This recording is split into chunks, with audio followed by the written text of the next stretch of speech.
What's going on, everybody? It's Alfredo Brown here with Football Guys, and I'm talking about some players that I think are must starts here in week 6, where we finally have our first set of bye weeks. No need to panic. Get these players into your starting lineup. Let's get started. All right, so at the quarterback position, the first player, it almost seems too obvious, but I think we got to talk about it. Tom Brady going up against the Pittsburgh Steelers. Now, this is one that it's Tom Brady. Like, when have we not been putting him in our lineup? Well, the first couple weeks, things were looking a little shaky, but he's going up against a Pittsburgh Steelers defense that's already allowing 19 points per game to the fantasy quarterback position. That's 9th worst in the NFL, and they're going to be without their top 3 corners and safety, Minkah Fitzpatrick. So, yeah, Tom Brady's going to eat. He's got his top wide receivers back in the lineup. Chris Godwin, Mike Evans, Russell Gage are all there. No Julio, but he's still got plenty of star power on that offense. And over the last 2 weeks, Tom Brady has seen an absolute 180 in what he's been doing. He's been the quarterback 4 in fantasy. You can trust him back in your lineups. The next quarterback I want to take a look at here is Geno Smith going up against the Arizona Cardinals. Yeah, I said it. Geno Smith. We live in a society where Geno Smith is now a starting fantasy quarterback, and a really good starting fantasy quarterback, and a good NFL quarterback. Like, it's weird, but this is where we are. Now, he's going up against the Arizona Cardinals this week that are 20th against fantasy quarterbacks. So it's not a perfect matchup. It's not a great matchup. It's just solid, right? But this game has a lot of expected points, okay? One of the higher totals in the NFL slate this weekend for week 6, with 50.5 implied points, with the Cardinals being a team that tend to score a lot and tend to give up a lot of points, and the Seahawks also being a team that tends to score a lot and give up a lot of points. Over the last 3 weeks, Geno Smith has been the quarterback 2 overall in fantasy. It's absolutely crazy, but yes, at this point, Geno Smith is a must start in the quarterback spot for your fantasy football team. All right, let's get to the running back position, where the first player I want to talk about is Rhamondre Stevenson going up against the Cleveland Browns. Listen, the Patriots have no Damian Harris, likely no Damian Harris this week. Even if he does play, I would still lean towards Rhamondre Stevenson, and this should be a very run-heavy game. You got Nick Chubb on one side, Rhamondre Stevenson on the other side, and there probably won't be an overwhelming amount of passing with Jacoby Brissett and Bailey Zappi at the helms for each of these teams. And the Cleveland Browns already allow the 5th most PPR points to fantasy running backs, and now there's no split in that backfield. Rhamondre Stevenson, who is already getting a decent amount of the receiving work, is also going to be getting a lot of the early down work, if not all of it. So Rhamondre Stevenson is an absolute smash spot where he gives you RB1 overall upside. So if you had any questions about starting Rhamondre Stevenson, absolutely get him into your lineups. Now, the next running back I want to talk about is Eno Benjamin for the Arizona Cardinals going up against the Seattle Seahawks.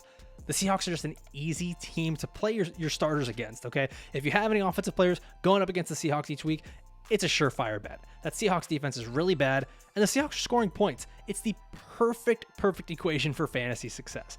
Now, for Eno Benjamin, it's another player who should just be getting volume, okay? There's no James Conner, there's no Darrell Williams, even Jonathan Ward, the 4th-string running back, got hurt. So it's Eno Benjamin, and then guys they just picked up off the street this week, okay? The Seahawks are allowing 29.7 PPR points per game to running backs. That is the 3rd most in the NFL. And reminder, once again, a lot of points should be scored in this game. They have one of the higher implied point totals for the week at 50.5 points. So yes, Eno Benjamin needs to be starting anywhere that you have him. All right, let's stay in that same game, and we're talking about Ken Walker III going up against the Arizona Cardinals. Now, the Cardinals allow just 22 PPR points per game. That doesn't sound amazing, but you're talking about the entire position, right? There's not going to be much else besides Ken Walker and maybe a little bit of DJ Dallas that gets worked into this game. Walker already took a lot of the early down work after Rashad Penny went down. We're talking about nearly 90%. That should continue.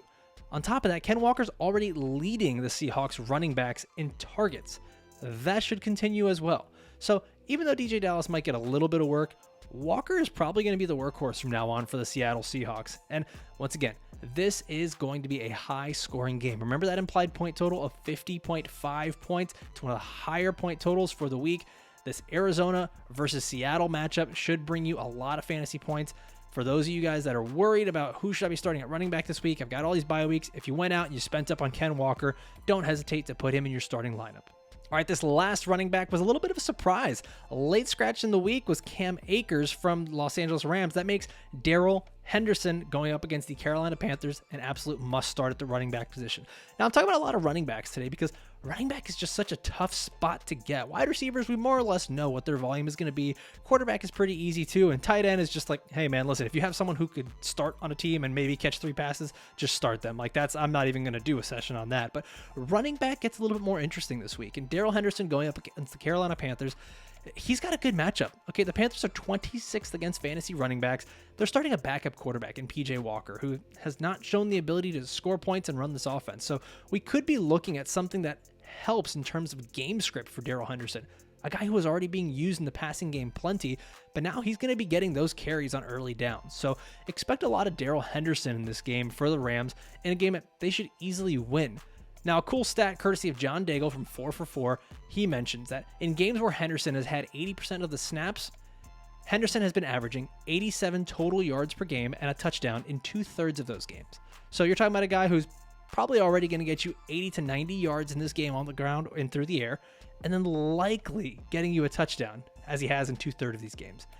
Darrell Henderson needs to be in your lineups. He's an RB2 for this week, with some pretty good potential going up against a really bad Carolina Panthers defense. All right, now my last player here, I'm moving away from the running back position, and I want to remind you guys that we need to be starting Chris Godwin of the Tampa Bay Buccaneers. He's going up against the Pittsburgh Steelers this week, and once again, some of these names, it almost seems obvious, right? But we start to talk ourselves out of starting these players. Godwin's a must start this week. As I mentioned, he's going up against the Pittsburgh Steelers, and the Steelers are going to be without their top 3 corners and safety Minkah Fitzpatrick. So you're talking about 4 players out of that secondary with Tom Brady slinging the ball. By the way, the Steelers are last in points allowed to the wide receiver position. They are giving up the most at 49 PPR points per game. Godwin's coming off back-to-back games with at least 6 or more targets and at least 12 PPR points. I expect him to progress on those points, get a little bit more targets, and really see a fun shootout type of game where there should be a lot of passing between these two quarterbacks. If you enjoyed this video, please remember to hit the like and subscribe button. Drop your comments asking your questions for your start-sit decisions this week, and go check out all of our rankings and articles for your start-sit decisions on footballguys.com.